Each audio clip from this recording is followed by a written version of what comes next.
Here's a fun little thought experiment I thought up for this video. Let's say I thought up a story about Dave, and I decided his story will be about ketchup. And we'll call it Dave's Ketchup Story.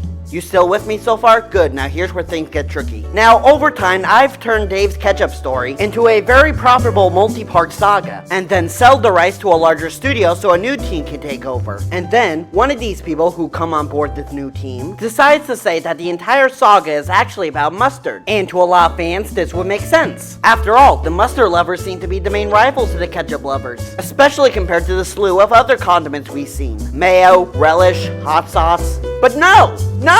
I wrote the story around ketchup, and it should always favor people who choose ketchup. Now sure, maybe you could make the argument that mustard can be a good thing, but the point isn't whose quote-unquote condiment comes out on top. It's about upholding the creator's original vision and not revising it with your own. And because of this masking of the truth, many channels like ScreenCrush have been fooled into believing they are Star Wars experts. So let's dive right in. Rey and Ben Solo were a Force dyad, but more importantly, the Force dyad energy was so great it allowed Palpatine to finally heal himself. In our past theory video, we pointed out that in the non-canon Plagueis novel, Palpatine's former master attempted to form a Force dyad with his apprentice Palpatine. Our theory is that May and Osha were created to be a Force dyad, and maybe even that their coven was secretly going to feed off their life force to sustain themselves. Stop, wait a sec. You can't use Legends continuity, aka the real continuity, to explain things away in the Disney canon. Now don't get me wrong, I would love nothing more to justify the Jedi's action during the attack on the Coven. Which, by the way, just so everyone's on the same page, is probably the most un-Jedi thing you could write them into doing.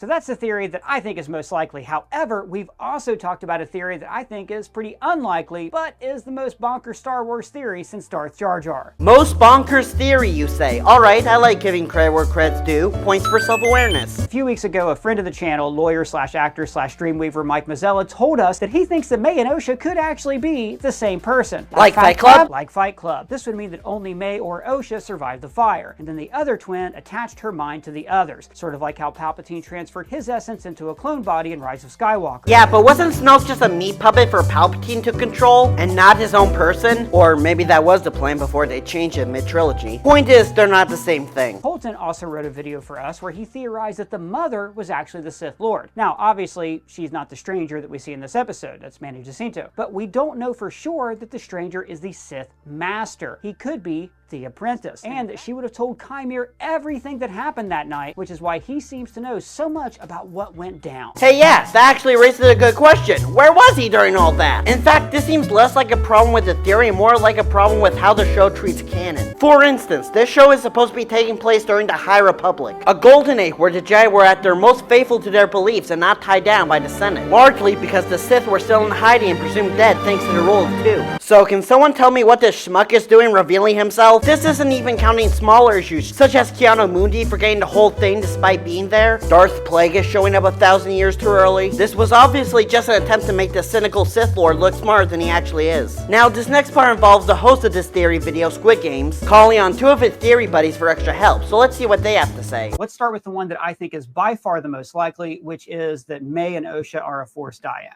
Dodd, Colton, what are your thoughts on that? Dodd, what do you think?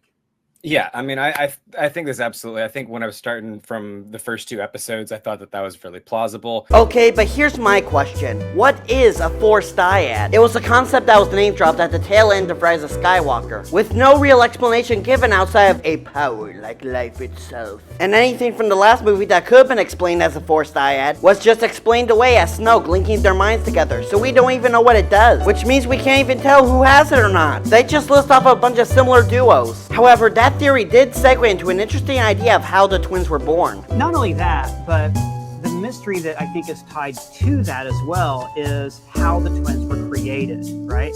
And I don't know if either of you have a theory on that. I'm excited to talk about that. But like I said earlier, if the twins were created through some unholy Force magic, cloning, secrets only the Sith knew, that kind of thing, then it would make sense. And as much as I love this explanation as it should be the correct one, it's obvious the writers wants to think the twins are special and children of the Force, even though that completely undermines Anakin's whole Jesus of Nazareth type deal. There was no father. I carried him, I gave birth, I raised him. I can't explain what happened. Okay, now I'm actually running out of time, so let's speed round some of these. Man, to quote some of our most popular thumbnails, that everything connects. Pretty sure we just established that the Disney canon doesn't, though. We learn that Plagueis attempted a Force dyad with Palpatine. Again, you can't use Legends continuity, though. Takes that line of, Palpatine saying to Anakin, if we work together, we can also learn to cheat death. He's a lying Sith Lord. You can't trust him. Sure, or he linked their minds, right? So he may think that he did that, but I think what he did there is he just made their Force dyad. If you can make a Force dyad with just anyone, why hasn't it shown up in thousands of years? You make a good point, because with Plagueis, and again, been a while since I've read this. For the last time, stop using Legends! But there you have it, a whole bunch of Star Wars theories debunked. Thanks for watching, and be sure to like, subscribe, and comment below. Theory debunked.